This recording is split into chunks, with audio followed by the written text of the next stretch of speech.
செய்யும் அளவும் என்னை கைவிடவே மாட்டேன். எனக்கு சொன்னதை செய்யும் அளவும் என்னை கைவிடவே மாட்டேன்.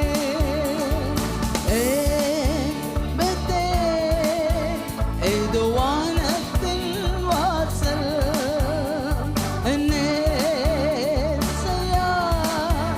ஆசீர்வாதத்தின் வாசல். கிறிஸ்துவுக்குள் பிரியமானவர்களே, இந்த மாலை நேரத்திலும் கர்த்தருடைய சத்தம் என்ற தொலைக்காட்சி நிகழ்ச்சிக்கு உங்களை அன்போடு வரவேற்று கர்த்தருடைய வார்த்தையை பிரசங்கித்து உங்கள் ஆசீர்வாதத்துக்காக ஜெபிக்க விரும்புகிறோம். தொடர்ந்து இந்த நிகழ்ச்சியை கேளுங்கள், அது உங்களுக்கு ஆசீர்வாதமாக இருக்கும். கர்த்தராகிய தேவனை குறித்த அறிகிற அறிவில் நீங்கள் விருத்தி அடைவீர்கள். இந்த ஆண்டிலே கர்த்தர் உங்களை ஆசீர்வதிப்பாராக. இந்த நாளிலும் உபாகம புஸ்தகம் 3ஆம் அதிகாரம் 3ஆம் வசனத்திலே மோசே ஜனங்களை பார்த்து கூறுகின்ற ஒரு வார்த்தையை வாசிக்கிறேன். மெய்யாகவே அவர் ஜனங்களை சிநேகிக்கிறார். தேவன் ஜனங்களை நேசிக்கிறார், மெய்யாகவே நேசிக்கிறார் என்ற கருத்தை அங்கே குறிப்பிட்டு சொல்வதை பார்க்கிறோம். மனிதர்கள் தேவனை நேசிக்கலாம், நேசிக்காமல் இருக்கலாம், சில தூஷிக்கலாம், விரோதிக்கலாம். பட் தேவன் எல்லா மனிதரையும் நேசிக்கிறார். ரோமர்கள் நிருபம் 5ஆம் அதிகாரம் 8ஆம் வசனத்தை நாம் வாசித்து பார்க்கையில், நாம் பாவிகளாயிருக்கையில் கிறிஸ்து நமக்காக மரித்ததினாலே நம்மேல் வைத்த அன்பை விளங்க பண்ணினார். நாம் நல்லவர்களாய் இருந்ததினால் அல்ல, நாம் பாவிகளாய் இருக்கையில் கர்த்தர் நமக்காக மரித்ததினாலே நம்மேல் வைத்த அன்பை விளங்க பண்ணினார். இயேசு கிறிஸ்து இந்த உலகத்திற்கு வந்ததும், இயேசு கிறிஸ்து கல்வாரி சிலுவையில் மரித்ததும் தேவன் மனிதர்கள் மேல் வைத்த அன்பை விளங்க பண்ணின ஒரு விசேஷமாக இருக்கிறது என்று கர்த்தருடைய வார்த்தை சொல்லுகிறது. அப்போஸ்தலனாகிய யோவான் இந்த உண்மையை அதிகமாக விவரித்திருக்கிறார். 1 யோவான் 3ஆம் அதிகாரம் 1ஆம் வசனத்தை நீங்கள் வாசித்து பார்ப்பீர்கள் என்றால், தேவன் நமக்கு பாராட்டின அன்பு எவ்வளவு பெரியதென்று பாருங்கள்.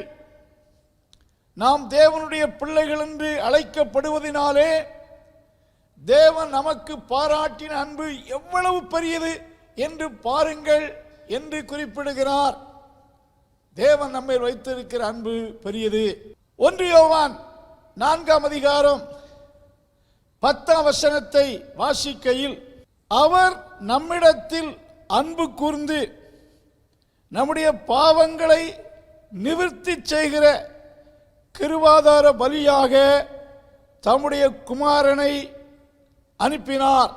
தேவன் நம்மிடத்தில் எப்படி அன்பு கூர்ந்தார் என்று சொல்லி யோவான் சுவிசேஷம் 17ஆம் அதிகாரம் 23ஆம் வசனத்திலே தேவன் தன்னுடைய ஒரே குமாரனை எப்படி நேசித்தாரோ அப்படியே நம்மிடத்திலும் அன்பு கூர்ந்தார் என்று சொல்லப்பட்டிருக்கிறது.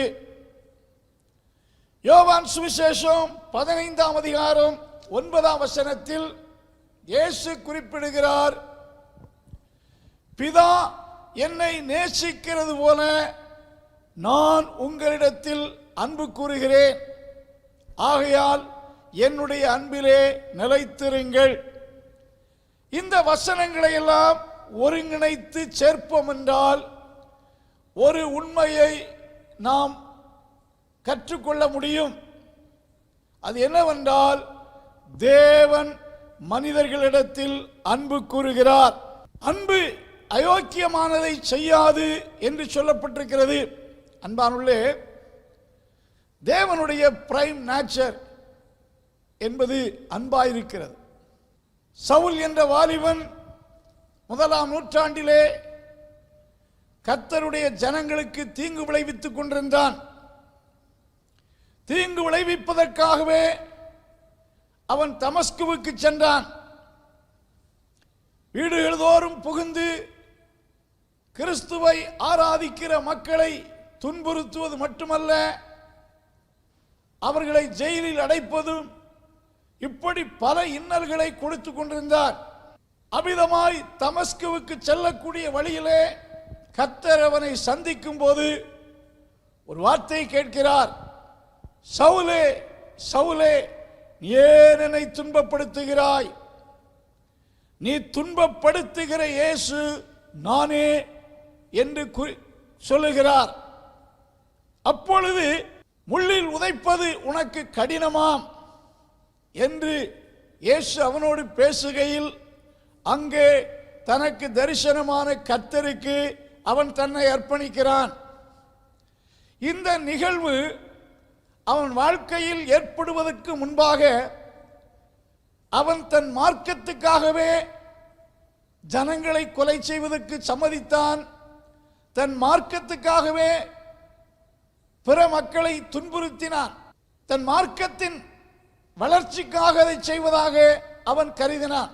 இன்றைக்கும் எத்தனையோ மக்கள் தங்கள் மார்க்கம் மார்க்கம் மார்க்கம் என்று சொல்லி பிற மார்க்கத்தாரை, பிற மக்களை துன்புறுத்துவதை பார்க்கிறோம். அன்பாயிருக்கிற தேவன் ஒருபோதும் பிற மனிதர்களுக்கு தீங்கு செய்ய சொல்ல மாட்டார். இந்த மாலை நேரத்திலும் தேவன் எல்லா மனுஷரிடத்திலும் அன்பாயிருக்கிறார். ஆனால் எல்லா மனிதர்களும் தேவனிடத்தில் அன்பு செலுத்தவில்லை.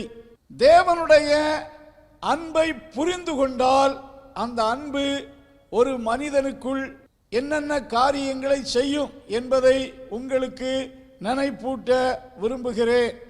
மார்க்கு சுவிசேஷம் 10ஆம் அதிகாரம் 21ஆம் வசனத்திலே ஒரு வாலிபன் இயேசு கிறிஸ்துவிடத்தில் வந்து நித்திய ஜீவனை சுதந்தரிக்க நான் என்ன செய்ய வேண்டும் என்று கேட்கிறான். அப்பொழுது இயேசு கிறிஸ்து அவனுக்கு நியாயப்பிரமாண காரியத்தை நீ அறிந்திருக்கிறாயே, அவைகளை செய் என்று குறிப்பிடுகிறார். இன்னும் பூரண சற்குணனாய் இருக்க நான் என்ன செய்ய வேண்டும் என்று அவன் கேட்கையில் ஆண்டவர் அவனிடத்தில் அன்பு கூர்ந்து ஒரு கருத்தை சொல்லுகிறார். இங்கே கர்த்தர் அவனிடத்தில் அன்பு கூர்ந்து அவனுக்கு சொல்லும் வார்த்தை என்னவென்றால், உன்னிடத்தில் ஒரு குறை உண்டு, நீ உனக்குள்ளவைகளை விற்று தரித்திரருக்கு கொடு, அப்பொழுது பரலோகத்தில் உனக்கு மிகுந்த பலன் உண்டாயிருக்கும் என்று இயேசு கூறுகிறார். இங்கே தன்னிடத்தில் இருந்த ஐஸ்வர்யத்தின் மேல் தன் முழு நம்பிக்கை வைத்து அதையே சார்ந்து அதுதான் தன்னுடைய வாழ்க்கைக்கு, இம்மையின் வாழ்க்கைக்கும் நித்தியத்தின் வாழ்க்கைக்கும் அது ஒரு பெரிய பொக்கிஷம் என்று அதன் மேல் தன்னுடைய முழுமையான நம்பிக்கை வைத்திருந்தான். அதை கர்த்தர் சுட்டி காண்பித்து, நீ உன்னிடத்தில் ஒரு குறை உண்டு. இந்த இடத்திலே ஆண்டவர் என்ன கூறுகிறார் என்றால், you are lacking in one thing. நீ ஒரு காரியத்தில் குறைவுற்றிருக்கிறாய். குறைவை சுட்டி காண்பிக்கிறார். ஒரு மனிதனிடத்தில் தேவன் அன்பு கூறுகையில் அந்த மனிதனை நேசிக்கிறார். அந்த மனிதனிடத்தில் இருக்கக்கூடிய பாவ செயல்கள், தீமையான காரியங்களை அவர் வெறுக்கிறார்.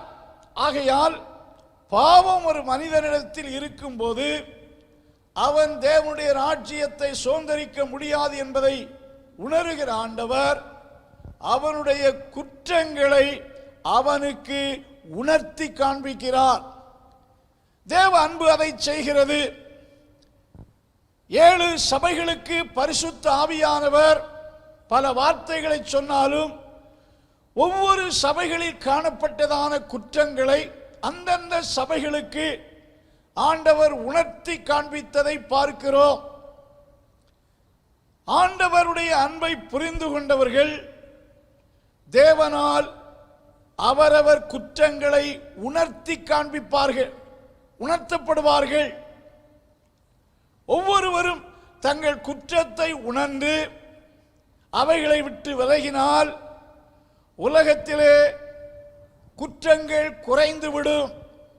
ஆனால் இன்றைக்கு தேவனுடைய அன்பை புரிந்து கொள்ளாதபடினாலே மனிதர்கள் தங்களுடைய குற்றங்களை உணராதபடிக்கு மென்மேலும் குற்றங்களை செய்து குற்றங்கள் அதிகரித்து கொண்டே செல்லுகிறது.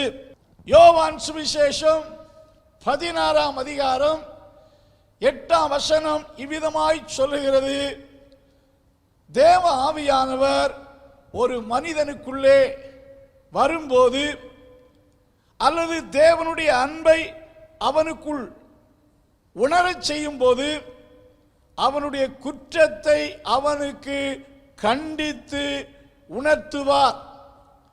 ஒருவனுடைய குற்றத்தை பிறனிடத்தில் சொல்வதல்ல, அப்படி சொல்வதனால் பயனில்லை. அவரவர் குற்றங்களை அவரவருக்கு உணர்த்தி காண்பிப்பதுதான் கர்த்தருடைய அன்பு. இன்றைக்கு மக்களால் ஜனங்கள் தங்கள் குறைகளை உணர முடியாதவர்களாய் இருக்கிறார்கள். பரிசுத்த வேதாகமம் இவ்விதமாய் கூறுகிறது, தன் குற்றங்களை உணர்கிறவன் யார்? தன் பிழைகளை உணர்கிறவன் யார்?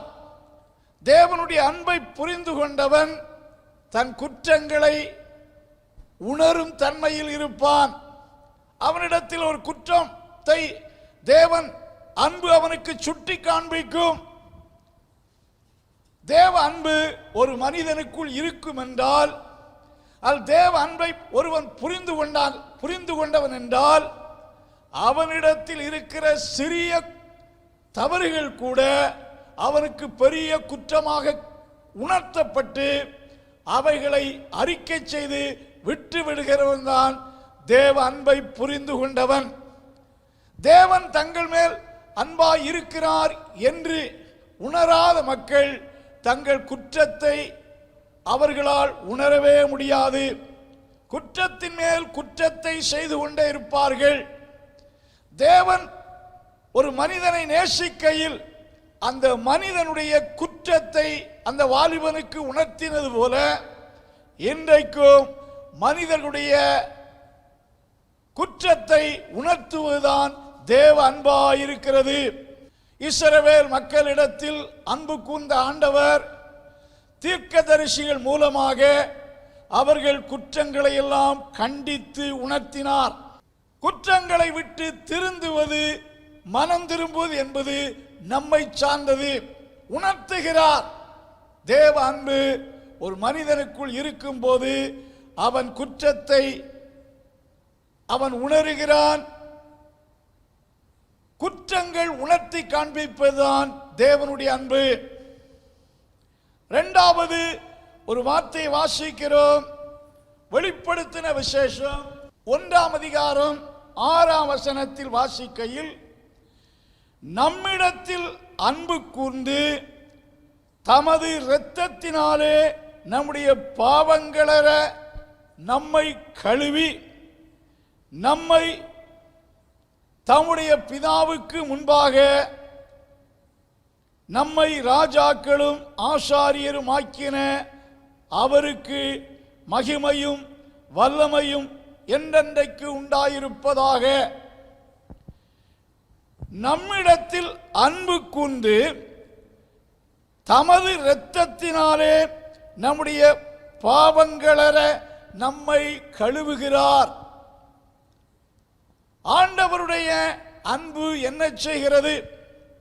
ஒரு மனிதனுடைய குற்றத்தை உணர்த்தி காண்பிப்பது மட்டுமல்ல, அவனை அந்த குற்ற பின்னணியத்தில் இருந்து அவனை விடுதலையாக்கி அவனை சுத்திகரிக்கிறது. எப்படி கெட்ட குமாரன் தகப்பனிடத்தில் வந்தபோது அவனை குளிப்பாட்டி புதிய வஸ்திரத்தை கொடுத்து அவனை சுத்திகரித்து அலங்கரித்தது போல, தான் அன்பு கூர்ந்த மகனுக்கு அதை செய்தது போல, இன்றைக்கு தேவன் ஒரு மனிதனிடத்தில் அன்பு கூர்ந்து அவனை சுத்திகரிக்கிறார். தம்முடைய இரத்தத்தினாலே பாவங்களற கழுவி சுத்திகரிக்கிறார் என்று கர்த்தருடைய வார்த்தை சொல்லுகிறது. மனிதனுடைய வாழ்க்கை அழுக்கடைந்த அசுத்தமான ஊளையான சேற்றுக்குள் கிடக்கின்ற பன்றியைப் போல பலவிதமான அழுக்கான பாவ வாழ்க்கை நிறைந்தவர்களாக மக்கள் இருக்கிறார்கள். அதை மறைப்பதற்காக பலர் பல வேஷங்களை போடலாம். ஆனால் அந்த அழுக்கை மூடி போட்டதினாலே அது சுத்தமாகாது. படிப்பினாலோ பணத்தினாலோ அதை சுத்தம் செய்ய முடியாது. தேவன் ஒருவனிடத்தில் அன்பு கூர்ந்து தமது இரத்தத்தினாலே அந்த மனிதனை சுத்திகரிக்கிறார், பரிசுத்தமாக்குகிறார் என்று கர்த்தருடைய வார்த்தை குறிப்பிடுகிறது. 1 கொரிந்தியர் 6 அதிகாரம் 9 அநியாயக்காரர் தேவனுடைய ராஜ்யத்தை சுதந்தரிப்பதில்லை என்று அறியீர்களா என்று சொல்லிவிட்டு, வஞ்சிக்கப்படாதிருங்கள், வேசி மார்க்கத்தார், விக்கிரக ஆராதனைக்காரர், விபச்சாரக்காரர், சுய புணர்ச்சிக்காரர், ஆண் புணர்ச்சிக்காரர், திருடர், பொருளாசைக்காரர், வெறியர், உதாசீனர், கொள்ளைக்காரர் என்று 10 விதமான மக்களை 10 விதமான அசுத்த வாழ்க்கையை குறிப்பிடுகிறார். அடுத்த வசனத்திலே சொல்லுகிறார், நீங்கள் இப்படிப்பட்டவர்களாய் இருந்தீர்கள், ஆனாலும் கர்த்தராகிய இயேசுவின் நாமத்தினாலும் அவருடைய ஆவியினாலும் கழுவப்பட்டீர்கள், பரிசுத்தமாக்கப்பட்டீர்கள், நீதிமான்களாக்கப்பட்டீர்கள். நீங்கள் அக்கிரமக்காரா இருந்தீங்க, நீங்க அநியாயக்காரா இருந்தீங்க, நீங்கள் பொருளாசைக்காரா இருந்தீர்கள், நீங்கள் பலவித அசுத்த வாழ்க்கையில் வாழ்ந்து கொண்டிருந்தீர்கள். ஆனால் கர்த்தராகிய இயேசுவின் நாமத்தினாலும் அவருடைய ஆவியினாலும் கழுவப்பட்டீர்கள், பரிசுத்தமாக்கப்பட்டீர்கள், நீதிமானாக்கப்பட்டீர்கள். தேவ அன்பு ஒரு மனிதனுக்குள் இதைத்தான் செய்கிறது. ஒரு மனிதனை சுத்திகரிக்கிறது, பாவத்திலிருந்து சுத்திகரிக்கிறது. ஆண்டவர் எல்லாரையும் நேசிக்கிறார், பாவிகளாய் இருக்கையிலும் நேசிக்கிறார். ஆனால் பாவத்தை ஆண்டவர் வெறுக்கிறார். ஆகினாலே அவர் தன் அன்பினாலே ஒவ்வொரு மனிதனையும் சுத்திகரிப்பது மட்டுமல்ல, அடுத்த வசனத்திலே வாசிக்கிறோம், ராஜாக்களும் என்று சொல்லும் போது கழுவி சுத்திகரித்த பின்பு அவனை மேன்மைப்படுத்துகிறார். 3வது ஒரு வசனத்தை நினைப்பூட்ட விரும்புகிறேன். 2 தெசலோனிக்கேயர் 2 அதிகாரம் 16 நம்முடைய கர்த்தராகிய இயேசு கிறிஸ்துவும் நம்மிடத்தில் அன்பு கூர்ந்து நித்திய ஆறுதலையும் நல் நம்பிக்கையும் நமக்கு கொடுத்திருக்கிறார். கர்த்தராகிய இயேசு கிறிஸ்து நம்மிடத்தில் அன்பு கூர்ந்து நித்திய ஆறுதலை கொடுத்திருக்கிறார். எவர்லாஸ்டிங் கன்சோலேஷன், நித்திய ஆறுதல். நித்திய ஆறுதல் என்றால் என்ன? நித்தியத்தில் அவர்களுக்கு இளைப்பாறுதல். உலக வாழ்க்கை நித்திய வாழ்க்கை அல்ல. உலகத்தில் எதுவுமே நித்தியமானது கிடையாது. உலகத்தில் மனிதனுடைய வாழ்க்கை நித்தியமானதல்ல, நிரந்தரமானதல்ல. நாம் காண்கின்ற, நாம் பெற்றிருக்கின்ற, நாம் அனுபவிக்கின்ற அத்தனையும் அநித்தியமானவைகள். எல்லாமே டெம்பரவரி திங்ஸ். பட் நித்தியம் என்பது பியாண்ட் திஸ் வேர்ல்ட், இந்த உலகத்துக்கு அப்பால் உள்ள ஒரு எட்டர்னல் லைஃப். அங்கே தேவன் நம்மிடத்தில் அன்பு கூர்ந்து நித்திய இளைப்பாறுதலை தந்திருக்கிறார். அன்பானுள்ளே, நித்திய இளைப்பாறுதல் நமக்கு வேண்டும். லாசரு உலகத்தில் வாழ்ந்து நித்தியத்துக்குள் சென்றபோது தேவனுடைய மடியில் தேவனால் தேற்றப்பட்டான். அங்கே அவனுக்கு ஆறுதலும் தேறுதலும் சந்தோஷமும் இருந்தது. ஐஸ்வர்யவான் உலகத்தில் வாழ்ந்து ஒரு நாள் மரித்தான். அவனுக்கு நித்தியத்தில் சென்றபோது வேதனையும் அழுகையும் தாகமும் வேதனையும் இருந்தது. அங்கே அவன் ஆறுதல் இல்லை. அங்கே அவன் தவித்துக் கொண்டிருந்தான். அங்கே அவன் வேதனைக்குட்பட்டிருந்தான். லாசரு தேற்றப்பட்டான். ஆண்டவர்தான் இம்மைக்கும் மறுமைக்கும் ஆண்டவராயிருக்கிறார். தேவனுடைய அன்பை புரிந்து கொண்டவர்கள், தேவன் தங்கள் மேல் அன்பாய் இருக்கிறார் என்று புரிந்து கொண்டவர்களுக்கு தேவன் நித்திய இளைப்பாறுதலை கொடுக்கிறார். நித்திய இளைப்பாறுதலையும் நல்ல நம்பிக்கை, குட் ஹோப், ஆண்டவருடைய ஜனங்களுக்கு நல்ல நம்பிக்கை இருக்கிறது. நல்ல நம்பிக்கையும் தந்திருக்கிறார். அன்பார்களே, ஆண்டவர் நம்மை நேசிக்கிறார். இந்த மாலை வேளையிலே உங்களை நேசிக்கிற கர்த்தராகிய இயேசு கிறிஸ்துவை நீங்கள் நேசிக்கிறீர்களா? உங்களிடத்தில் அன்பு வைத்து உங்கள் மேல் அன்பாய் இருக்கிறேன் என்பதை விளங்கச் செய்வதற்காக கல்வாரி சிலுவையில் மரித்து உயிர்த்தெழுந்தார். அவருடைய மரணம் என்பது தேவன் நம்மேல் வைத்த அன்பை விளங்க பண்ணுகிறது. ஆகையால் இந்த வார்த்தையை கேட்டுக்கொண்டிருக்கிறவர்களே, தேவன் உங்களை நேசிக்கிறார். எந்த நிலையில் இருந்தாலும் உங்களை நேசிக்கிறார். இன்றைக்கு நீங்கள் அவரை நேசிப்பீர்கள் என்றால், அவர் உங்கள் மேல் வைத்திருக்க அன்பை புரிந்து கொள்வீர்கள் என்றால், இந்த காரியங்கள் எல்லாம் உங்களுக்குள் செய்யப்படும். என்னென்ன காரியங்கள் செய்யப்படும் என்றால், முதலாவது, உங்கள் குற்றங்கள் உங்களுக்கு உணர்த்தி காண்பிக்கப்படும். நீங்கள் தேவனுடைய அன்பை புரிந்து கொண்டவர்கள் என்றால் அதுதான் நடக்கும். தேவன் தங்கள் மேல் அன்பாயிருக்கிறார் என்பதை புரியாத மக்கள், தங்கள் குற்றத்தை உணர முடியாத மக்கள், அவருடைய மனசாட்சி செத்து போன நிலையில் இருக்கிறது. மேன்மேலும் குற்றங்களை செய்து கொண்டே இருப்பார்கள். ஒரு நாளைக்கு பொய் சொல்வதிலே விருத்தி அடைந்து கொண்டே இருப்பார்கள். அவர்களுக்கு தங்கள் பிழைகளை உணர முடியாத ஒரு மனநிலை இருக்கும். தேவனுடைய அன்பை புரிந்து கொண்டவர்கள் தங்கள் வாழ்க்கையில் பிறருடைய வாழ்க்கையில் இருக்கிற குற்றத்தை கண்டுபிடிக்கவும் ஆராயக்கூடிய பணி அல்ல, தங்கள் வாழ்க்கையில் இருக்கக்கூடிய குறைகளை உணர்ந்து கர்த்தரிடத்தில் இரக்கத்துக்காக அவைகளிலிருந்து விடுதலை பெற விரும்புவார்கள். இரண்டாவதாக, தேவனுடைய அன்பை புரிந்து கொண்டுடைய வாழ்க்கை சுத்திகரிக்கப்படுகிறது. அன்பு கூர்ந்து சுத்திகரிக்கிறார். மூன்றாவதாக, ஆண்டவர் அன்பு கூர்ந்து நித்திய இளைப்பாறுதலையும் நல்ல நம்பிக்கையும் கொடுக்கிறார். கர்த்தர் உங்களை நேசிக்கிறார். இந்த நாளிலே நீங்கள் கர்த்தரிடத்தில் அன்பு கூறுங்கள். அப்பொழுது கர்த்தர் வரும் நாட்களை உங்களுக்கு நீங்கள் விரும்புவதை விட ஆசீர்வாதமாக்கி தருவாராக.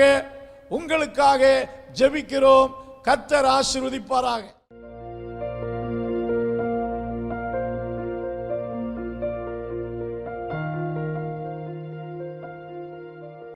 பரிசுத்தமுள்ள ஆண்டவராகிய கர்த்தாவே, இந்த நாளிலும் நீர் எங்களை நேசிக்கிற தேவனாயிருக்கிறீர். இந்த உண்மையை, இந்த சத்தியத்தை, இந்த வார்த்தையை கேட்ட யாவரும் உணர்ந்து உம்முடைய அன்பின் செயலை வாழ்க்கையில் உணரத்தக்கதாக, பெற்றுக்கொள்ளத்தக்கதாக உதவி செய்யும். வியாதிகளை சுகமாக்கும். உம்முடைய பிள்ளைகளை ஆசீர்வதியும். இயேசுவின் நாமத்தில் ஜெபங்கேளும் நல்ல பிதாவே, ஆமென். Praise the Lord. தேவனுடைய பரிசுத்த நாமம் மகிமைப்படுவதாக. நப்தலி சண்டே ஸ்கூல் புக்ஸை உங்களிடத்தில் அறிமுகப்படுத்துறதுல ரொம்ப சந்தோஷப்படுறோம். சபையில் உள்ள குழந்தைங்க சண்டே கிளாஸ்லேயே முழு வேதாகமத்தையும் கற்றுக்கொண்டா நல்லா இருக்கும் அப்படிங்கிற ஒரு எண்ணம் மனதில் இருந்தது. அதற்காக ஒரு டீமாக இருந்து ஒரு ஆதியாகமத்திலிருந்து பாடங்களை ப்ரிப்பேர் பண்ணி சபையில் பயன்படுத்த ஆண்டவர் கிருபை தந்தார்.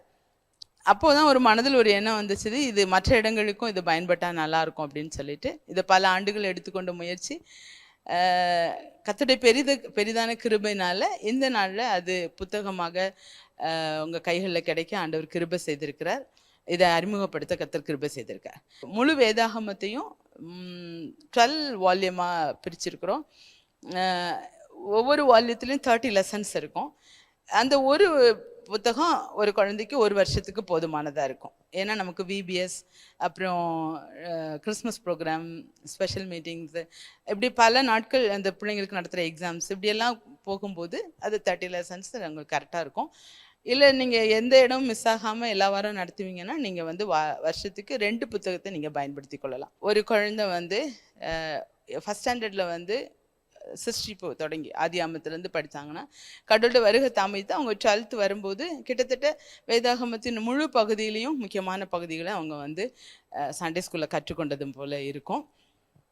இந்த புத்தகத்தில் அந்த வேத பகுதி கொடுத்துருக்கோம், அதனுடைய அந்த பாடத்தினுடைய நோக்கம் கொடுத்துருக்கோம், அதில் மெமரி வர்ஸ் கொடுத்துருக்கோம். நீங்கள் ஜூனியர் சீனியர் கேட்டால சொல்லி கொடுக்கறது போல் சில இடத்துல ஸ்ப்ளிட் பண்ணி கொடுத்துருப்போம் ஜூனியர் சீனியர்னு, சில இடத்துல ஜூனியருக்கு மட்டும் கொடுத்துருப்போம், பெரியவங்களுக்கு முழு வசனத்தை நீங்கள் சொல்லி கொடுத்தலாம். கலரிங் பேஜ் இருக்குது, ஏன்னா எல்லா ஏஜ் குரூப்புக்கும் கலர் இஷ்டம் இருக்கிறதுனால கலரிங் பேஜஸ் இருக்குது. அதே போல் question answer, fill ups, match of following, அப்புறம் சூஸ் த கரெக்ட் ஆன்சர், இந்த மாதிரி எல்லா ஆக்டிவிட்டீஸும் ஒவ்வொரு பாடங்களுக்கும் வேறு வேறையாக கொடுத்துருக்கோம். வேறு பேட்டர்ன்ஸில் கொடுத்துருக்கோம். குறிப்பாக பார்த்தீங்கன்னா நீங்கள் சீனியர் குழந்தைங்களுக்கு டிஸ்கஷன் டைப்பில் கொடுத்துருக்கோம். நீங்கள் அவங்களுக்கு அந்த டாப்பிக்கை அந்த டீச்சர்ஸ் அதை வந்து அவங்களுக்கு அந்த டாபிக்ஸ் அவங்க டிஸ்கஸ் பண்ணுற மாதிரி நீங்கள் அதை ஹேண்டில் பண்ணலாம். ஒரே புக்கு தான் நீங்கள் எல்லா ஏஜ் குரூப்புக்கும் அழகாக பயன்படுத்தலாம். ஏன்னா அந்த வேத பகுதியை அந்தந்த குழந்தைங்க என்னென்ன மனநிலையில் கற்றுக்கொள்வார்களோ அதற்கேற்றால் போல் நீங்கள் அந்த போர்ஷனை அவங்களுக்கு நீங்கள் சொல்லிக் கொடுத்துடலாம். அதே போல் ஒரு வால்யூம் நடத்தின உடனே அதுக்கான கொஸ்டின் ஆன்சர்ஸு நீங்கள் வந்து ஆர்டர் பண்ணும்போது உங்களுக்கு நாங்கள் கொஸ்டின் பேட்டர்ன் கூட அனுப்பி தருவோம். நீங்கள் அதை ஜெராக்ஸ் பண்ணி நீங்கள் பிள்ளைங்களுக்கு நீங்கள் எக்ஸாம்ஸ் நடத்தலாம். நீங்கள் வந்து 9940937773 9940937773 இந்த நம்பருக்கு நீங்கள் வந்து வாட்ஸ்அப் பண்ணிங்கன்னா உங்களுக்கு புக்ஸ் வேணும்னு நீங்கள் மெசேஜ் பண்ணிங்கன்னா உங்களுக்கு ஆர்டர் ஃபார்ம் அனுப்பித்தரோம். அந்த ஆர்டர் ஃபார்மில் நீங்கள் அனுப்பும்போது உங்களுக்கு அதை நாங்கள் அனுப்பித்தர ஆயத்தமாக இருக்கிறோம். இந்த புத்தகம் ஆங்கிலத்திலும் நம்மிடத்தில் இருக்கிறது, நீங்கள் வந்து இங்கிலீஷ்லேயும் நீங்கள் வந்து வாங்கி கொள்ளலாம். அதே போல் இந்த புத்தகத்தினுடைய விலை வந்து மினிமம் இது தான், அதனுடைய பிரிண்டிங் சார்ஜஸ் மற்றும் செலவு அந்த அளவு தான் இதில் பண்ணியிருக்கிறோம். ஒரு புத்தகத்தினுடைய விலை 40 ரூபாய். நீங்கள் வந்து இந்த புத்தகத்தை வாங்கி ஒரு குழந்தைக்கு ஒரு வருஷத்துக்கு நீங்கள் 40 rupees ஸ்பெண்ட் பண்ணால் போதும். அந்த முழு வருடமும் அந்த குழந்தை சண்டே ஸ்கூலில் சந்தோஷமாக அந்த பாடங்களை கற்றுக்கொள்ள அது வசதியாக இருக்கும். எல்லா விதங்களிலும் இது பிள்ளைகள் கர்த்தருடைய வசனத்தை நன்கு கற்றுக்கொள்ளவும் தேவனுக்காக பயன்படவும் இது கண்டிப்பாக வசதியாக இருக்கும் என்று விசுவாசிக்கிறோம். தொடர்ந்து ஜெபித்துக் கொள்ளுங்கள்.